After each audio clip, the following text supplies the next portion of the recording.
Well, more Americans are looking to be all they can be as recruitment numbers for the U.S. Army have hit an all-time high. And this comes as President Trump plans to increase troops on the southern border, and he suggested that the U.S. would redevelop the Gaza territory.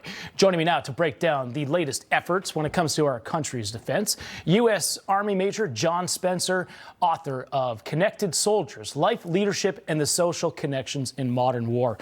Major Spencer, great to have you on. Thank you for coming in on Super Bowl Sunday and joining the show. We'll get to your prediction a little bit later, but I want to get to this. Let's start off with the news out of the Department of Defense. Army recruiting is up. This is a good thing, something that hasn't happened for a long time. In fact, they say that the U.S. Army is had its most productive December in 15 years. 15 years.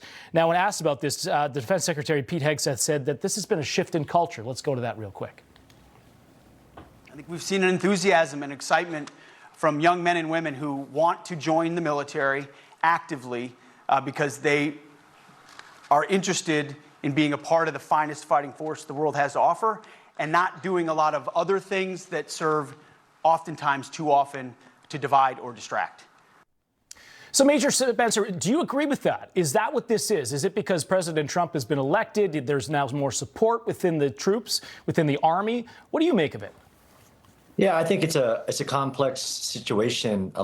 100% soldiers want to follow bold leadership, and that is definitely seen rippling across all agencies in the United States in general. Bold, strong leadership, peace through strength. Some of this is also an investment, though, in very special programs trying to encourage even high school kids to care about fitness and to care about duty and service. That is all very important in our all-volunteer force that is the greatest military on the planet. And President Trump, he's getting tough on the border here, too. This is a big part of his plan, sending more troops there. How much of an impact is this going to have on the cartels and immigration, illegal immigration? Do you feel that having that presence maybe at the border is going to deter a lot of the things that we've seen at the southern border? Absolutely. It's called the Department of Defense. So the first job is to defend the homeland. And it's also to deter, just like you said. Absolutely, this will have an immediate impact on the cartels and the flooding of illegal immigrants across the border. Immediately deter and provide the security that's been needed for a very long time. So President Trump also here, he's been a lot of talk about Gaza. What's going to happen there? Redevelop that. U.S. might take control of it. What do you make of that? And what would that mean for U.S. troops there if they have to be there for the security side of it? Is this going to be a big cost for the American taxpayers?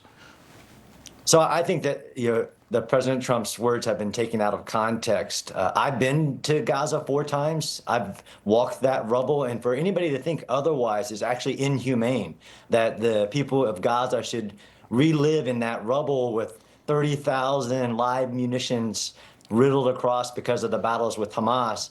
Absolutely, I do not think that U.S. troops will be involved. Actually, I saw an interview with the Prime Minister last night of Israel saying, we don't need U.S. troops. We can handle this. What they needed was leadership, because war is a contest of will. And if you've seen the recent videos of Hamas, they think they won. Yeah. They think they have a chance to win. So I don't even think U.S. investment will be needed. What you needed was U.S. leadership saying this death cult, who currently holds 6 Americans, will not survive this. And Americans will put their political leadership behind what needs to be done, which is move the civilians out of harm's way, kill or capture Hamas, right, and then redevelop it.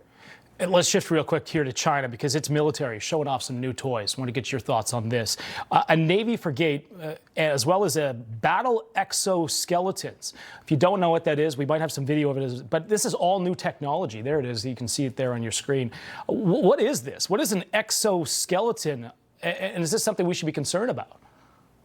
Absolutely not concerned about. Of course, we need to watch China, our greatest peer competitor, and what their military is building, and that we can't be overmatched. But an exoskeleton is something you put on a soldier so he can carry more weight.